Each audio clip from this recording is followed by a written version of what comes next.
효과적인 설명법 5가지. 누군가 당신에게 개와 고양이에 대하여 설명을 요청하면 어떻게 설명할 것인가요? 그냥 생각나는 대로 개에 대해서 설명하고 그 다음 고양이에 대해 설명한다. 그렇게 설명해도 되지만 이왕이면 말하기도 쉽고 듣는 사람도 이해하기 쉽게 설명하면 어떨까요? 효과적인 설명 방법 5가지를 소개합니다. 첫째, 비교와 대조. 둘째, 분류와 분석. 셋째, 예를 들기. 넷째, 정의하기. 다섯째, 인과관계로 설명하기가 있습니다.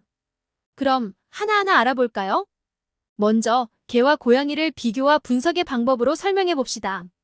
비교는 공통점, 비슷한 점이고 대조는 다른 점, 차이점입니다. 개와 고양이를 비교하면 둘 다 반려동물로 많이 선택되고 포유류에 속한다라고 할 수 있겠지요. 이번에는 대조해 볼까요? 개와 고양이를 성격을 대조해 보면 개는 보통 사람과의 교류를 좋아하고 주인에게 충성심이 강합니다. 활발하고 사교적인 성격을 가지고 있어 가족과 함께 놀기를 좋아합니다. 반면에 고양이는 독립적이며 조용한 성격을 가지고 있습니다. 자기만의 공간에 머물기를 좋아하고 높은 곳에 올라가서 쉬거나 사냥 본능을 발휘하기도 합니다. 어때요? 각각에 대하여 설명하기보다 개와 고양이를 비교하고 대조하면서 설명하니까 훨씬 설명하기도 쉽고 이해하기도 쉽지요. 다음으로 효과적인 설명 방법. 2번째, 분류와 분석에 대해 알아볼까요? 분류는 같은 특성을 가진 것을 무리짓는 것입니다. 분류와 비슷한 것으로 구분이 있습니다. 동물원에 있는 동물에는 호랑이, 원숭이, 사자, 악어가 있다고 할 때 상위 개념인 동물을 하위 개념인 나누는 것을 구분이라고 합니다. 반대로 호랑이, 원숭이, 사자, 악어라는 하위 개념을 모두 통틀어 상위 개념인 동물이라고 할 때 분류가 됩니다. 다시 정리하면 구분은 큰 것을 작은 것으로 나누는 것이고 분류는 작은 것을 큰 것으로 묶는 것입니다. 그러면 분석은 무엇일까요? 구분과 분류는 여러 개를 나누거나 묶는 것이지만 분석은 하나의 대상을 쪼개는 것입니다. 꽃을 예로 들어보겠습니다. 꽃을 분석해보면 꽃잎, 암술, 수술, 꽃받침으로 구성된 것을 알 수 있습니다. 또 다른 예로는 곤충을 분석하면 머리, 가슴, 배로 나눌 수 있습니다. 이렇게 구분, 분류, 분석에 대하여 알아보았습니다. 그러나 일반적으로 분류와 분석의 방법으로 설명할 때 분류는 구분의 의미로 쓰입니다. 효과적인 설명법. 3번째, 예를 들어 설명하기에 대하여 알아봅시다.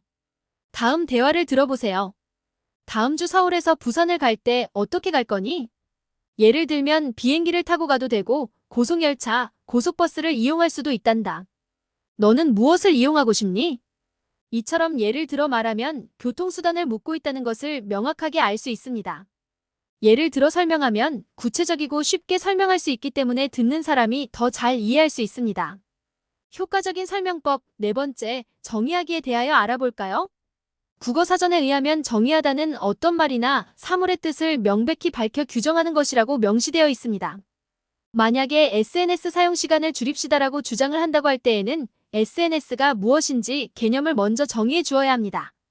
예를 들면 이 주장에서 SNS란 소셜 네트워크 서비스의 약어로 인터넷을 통해 사람들이 소통하고 정보를 공유하는 온라인 플랫폼 즉 대표적인 예로는 페이스북, 인스타그램, 트위터, 링크드인 등을 말합니다. 이와 같이 토론이나 논술을 쓸 때 먼저 개념을 정의하고 시작하면 자신의 생각을 분명하게 전달할 수 있습니다. 마지막 5번째, 인과관계에 대하여 알아봅시다. 인과관계는 원인과 결과 관계입니다. 어떤 일이 일어난 원인과 그 원인으로 인하여 발생하는 결과를 인과관계라고 하지요. 돌부리에 걸려서 넘어졌다. 원인은 돌부리에 걸린 것이고 결과는 넘어진 것입니다. 규칙적으로 운동하면 체력이 향상되고 건강을 유지할 수 있습니다. 이때 운동이 원인이 되고 결과는 체력과 건강 유지가 됩니다. 정리해봅시다. 어떤 것에 대하여 설명을 잘하려면 무작정 설명하기보다는 효과적인 설명 방법을 사용합시다. 그러면 설명하기도 쉽고 듣는 사람도 이해하기 쉽다는 사실을 꼭 기억하세요. 다음 시간부터 설명법 하나하나에 대하여 좀 더 자세히 살펴봅시다. 감사합니다.